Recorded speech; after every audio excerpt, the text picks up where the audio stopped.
বিবাহিত ভাইয়েরা কিছুটা হলেও বউয়ের দিকে তাকায়া বিষয়গুলা বুঝবার চেষ্টা করবেন। আপনার বউ যখন প্রেগনেন্ট হয়ে দেখবেন 2 মাস 3 মাস থেকে আর ঘুমাইতেই পারে না। স্বামী বলে, স্ত্রী তুমি ঘুমাও না কেন? বলে, ঘুমাবো কেমনে? পেটের ভিতরে আপনার সন্তান যেমনি হাত পা দেয়া গুতাগুতি করে কলিজাটা পর্যন্ত ছিঁড়ে যাওয়ার অবস্থা হয়। আপনার বউয়ের এই কথা শুনে আপনি কি একটু আপনার নিজের মায়ের কথা উপলব্ধি করতে পারেন না? আপনার মাও তো আপনাকে পেটে নিয়ে কনকনে ঠান্ডা কুয়াশার এই রাতগুলোতে একটা রাতও ঘুমাতে পারেন নাই। যখনই মা রাতের বেলা ঘুমাতে গিয়েছেন পেটের ভিতরে আমি আর আপনি, তখনই এমন ভাবে লাথি দেওয়া গুতা দেওয়া আরম্ভ করেছি, মায়ের আর ঘুম লাগে না। পাশে বাবা নাকে তেল দিয়া ঘুমায়, মা ঘুমাইতে পারে না। একবার উঠে হাঁটাহাঁটি করে আরেকবার ঘুমায়। এমন ব্যথা লাগে। সন্তান যখন পা দিয়ে লাথি মারে, সবাই তো জানেন সন্তানের পাটা উপর দিকেই থাকে, এজন্য লাথিগুলো একদম কলিজায় গিয়ে লাগে। প্রত্যেকটা লাথির যন্ত্রণায় মার এত কষ্ট হয় যেন মায়ের কলিজাটা একদম ফেটে যায়। 1 ঘন্টা 2 ঘন্টা নয়, এগুলো উপলব্ধি করলে কলিজাটা ফেটে যায়। কি করে আমাদের মা 1 মাসও না 2 মাসও না 10টা মাস কেমনে এই যন্ত্রণা সহ্য করলেন, এটা পৃথিবীর মা ছাড়া অন্য আর কেউ কখনো বুঝবে না। আহারে সারাটা রাত এভাবে কেঁদে কেঁদে মা কাটিয়ে দিলেন। সকালবেলা যখন মা আবার রান্না বান্না আরম্ভ করলেন, ঘরের সবাইকে তিনি যখন খাওয়ানো আরম্ভ করলেন, সবার শেষে তিনি খাওয়া দাওয়া করবেন, সেই সময় প্লেটটা সামনে নিলেন। পেটের ভিতরে আমরা আবারও গুতা মারলাম। মা তখন খেতে পারলেন না, বমি আরম্ভ করলেন। এইভাবে করে লাত্তি আর গুতা মেরেছে 10টা মাস। এই যন্ত্রণা আমাদের বাবা সহ্য করে নাই, করেছে আমাদের মা। এইভাবে করে 10টা মাস আমাদের জন্য কষ্ট করে করে যখন ডেলিভারির সময় আসে, আমাদের মা তখন এত যন্ত্রণা অনুভব করেন। আহারে বর্তমান চিকিৎসা বিজ্ঞান বলছে একজন মানুষ সর্বোচ্চ 20 থেকে 25 ইউনিট পর্যন্ত ব্যথা সহ্য করার ক্ষমতা রাখে। কিন্তু আমাদের মা যখন আমাদেরকে ডেলিভারি করেছেন 20 আর 25 নয়, 50 থেকে 55 ইউনিটের ব্যথা সহ্য করেছে। এত যন্ত্রণা। মানুষের শরীরের সবগুলা হাড় ভাঙলেও এত কষ্ট লাগে না, সন্তানকে ডেলিভারি করতে যে কষ্টটা হয়। আমার জীবনে একবার আমি লেবার রুমের পাশ দিয়ে যাওয়ার আমার সুযোগ হয়েছিল। একজন ডাক্তারের সাথে দেখা করতে যাচ্ছিলাম। এই ঘটনাটা আমি অনেক জায়গায় বলি, যুবক ভাইয়েরা শোনেন। হাসপাতালে নর্মাল ডেলিভারির যে রুম আছে সেটাকে বলা হয় লেবার রুম। ওখানে সাধারণ মানুষদের যাতায়াত নিষিদ্ধ। একবার আমি এক ডাক্তারের সাথে দেখা করতে যাচ্ছি, বললেন চেম্বারে চলে আসেন। ওনার চেম্বারে যাওয়ার জন্য লেবার রুমের পাশ দিয়ে যাওয়া লাগে। যাওয়ার সময় কয়েকটা চিৎকার শুনলাম, মহিলাদের চিৎকার। আমি আর জানতাম না এখানে ডেলিভারির রোগী। ডাক্তারকে বললাম, ভাই আপনার চেম্বারে আসার সময় কিছু চিৎকার শুনলাম, ঘটনাটা কি? বলল, যে রুমের পাশ দিয়ে এসেছেন এগুলা লেবার রুম। বললাম, লেবার রুম মানে কি? বলল, যেখানে নর্মাল মহিলাদের বাচ্চা যেখানে প্রসব হয়। আমি এই ডাক্তারের সাথে দেখা করে এসে সেই দিনই আমি আমার মায়ের পা জড়িয়ে ধরে বলেছিলাম আর চিৎকার করে কান্না করছিলাম। মা বলেছিলেন, বাবারে কাঁদো কেন? আমি তখন বলেছিলাম, মা আমরা তো পুরুষ মানুষ, আমরা জানি না ডেলিভারির যন্ত্রণা কত কষ্ট হয়। আহারে আজকে কয়েকজন মহিলার চিৎকার বাইরে থেকে শুনেছি, আর্তনাদে মনে হয়েছে আল্লাহর আকাশ বিদীর্ণ হয়ে যাচ্ছে।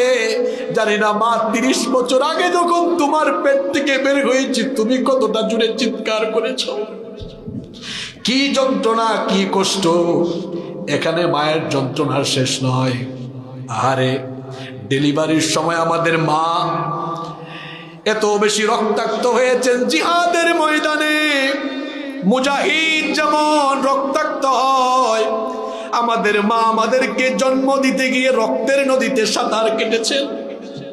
সেই মাকে আপনি কি করে আঘাত করেন। আবার দুনিয়াতে আসার পরে 2টা বছর 2.5টা বছর বুকের দুধ আমাদেরকে পান করিয়েছেন। এখন তো আপনি কথা বলতে পারেন, তখন আমার আপনার মুখের কোনো ভাষাও ছিল না, কথাও আমরা বলতে পারতাম না, ভে ভে করে শুধু কান্না করতাম। আহারে, রাত 2টা 3টা বাজে কান্না করলে মা উঠে যায়, মা খাবার খাইতে বসলে কান্না করলে তারপরে সন্তানকে এসে বুকের দুধ পান করায়। মা যে কত বড় নিয়ামত।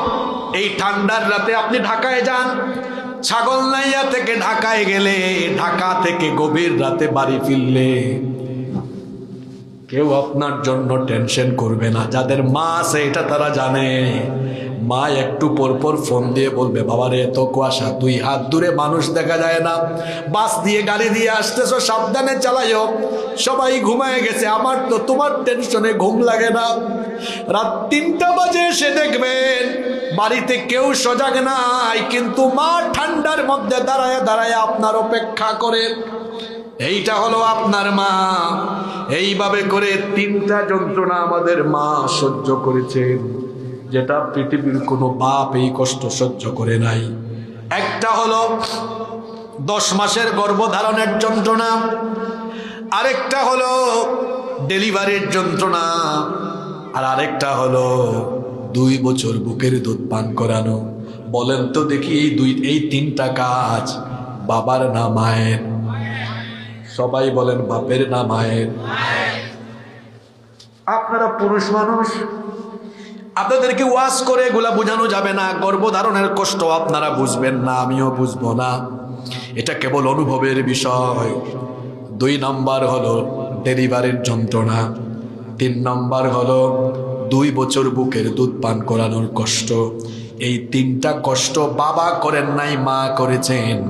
এই জন্য বাপের চাইতে মায়ের হক আল্লাহ 3 গুণ বাড়িয়ে দিয়েছে। সুবহানাল্লাহ পড়তেও মন চায় না। এই 3টা কষ্টের কথাই আল্লাহ কোরআনে এভাবে বলছেন।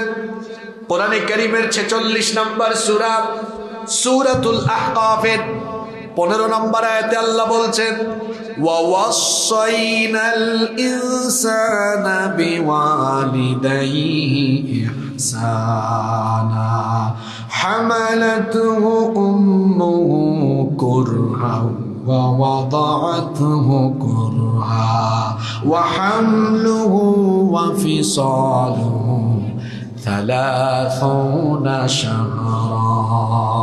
আল্লাহ তাআলা বলছেন, আমি পৃথিবীর মানুষকে ওসিয়ত করছি তারা যেন তাদের বাপ মায়ের খেদমত করে, বিশেষ করে তার মায়ের দিকে সে যেন বিশেষ খেয়াল রাখে। কারণ তার মা তাকে গর্ভধারণ করেছে, প্রসব করেছে। শুধু তাই নয়, আল্লাহ অন্য আয়াতে এভাবে বলছেন, কোরআনে কারীমের 31 নম্বর সূরা সূরাতুল লুকমানের 14 নম্বর আয়াতে আল্লাহ বলছেন, وَوَصَّيْنَا الْإِنسَانَ بِوَالِدَيْهِ حَمَلَتْهُ أُمُّهُ وَهْنًا عَلَى وَهْنٍ وَفِصَالُهُ فِي عَامَيْنِ أَنِ اشْكُرْ لِي وَلِوَالِدَيْكَ إِلَيَّ الْمَصِيرُ। আল্লাহ তাআলা বলছেন, আমি পৃথিবীর মানুষকে ওসিয়ত করছি তারা যেন তাদের পিতা মাতার খেদমত করে, কারণ তার মা তাকে কষ্টের পর কষ্ট সহ্য করে। কি শব্দ আল্লাহ দিয়েছেন, ওয়াহনান আলা ওয়াহনিন। আপনারা তো যারা আম পাবলিক এই শব্দগুলো আপনারা বুঝেন না, আলেমরা এই শব্দগুলো বুঝেন। আরবি ভাষায় যারা পণ্ডিত আছেন তারা জানেন কি শব্দ আল্লাহ চয়ন করেছেন। ওয়াহনান আলা ওয়াহনিন মানে এমন কষ্ট যেই কষ্টের উপরে আর কষ্ট নাই। কষ্টের পর কষ্ট সহ্য করে তোমার মা তোমাকে গর্ভধারণ করেছেন। শুধু তাই নয়, তোমার মা তোমাকে প্রসব করেছেন, বুকের দুধ পান করিয়েছেন। আল্লাহ সেই মা বাপের কথা এভাবে বলছেন, আমার আনুগত্যের পরে ইবাদতের পরে খেদমত হবে কার? ঘুমাই গেছেন নাকি? খেদমত হবে কার? আল্লাহ এরপরে মা বাবার বার্ধক্য বয়সের কথা বললেন, বুড়া বয়সের কথা বললেন। কেন? কারণ মানুষ যখন বুড়া হয়ে যায় তখন মানুষ শিশুর মতো আচরণ করে। এই জন্য আল্লাহ তাআলা মা বাবার বার্ধক্যকালীন সময়ের কথা সন্তানকে বিশেষভাবে গুরুত্ব দিতে বললেন। ছাত্র, কিশোর, তরুণ, যুবক ভাইরা কান লাগান, আল্লাহ কি কথা বলছেন শোনেন।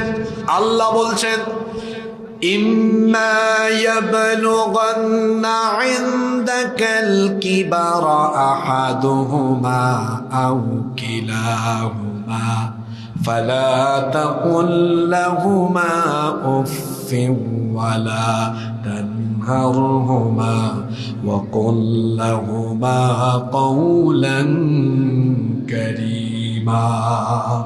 তোমাদের পিতামাতা দুইজন অথবা কোনো একজন যখন বার্ধক্য বয়সে চলে যাবে, ফালা তাকুল লাহুমা উফ, খবরদার বিরক্ত হয়ে উফ শব্দ পর্যন্ত বলবে না। কত বড় কথা আমার আল্লাহ বললেন, ফালা তাকুল লাহুমা উফ, তোমার মা বাপকে বিরক্ত হয়ে উফ শব্দ পর্যন্ত বলো না।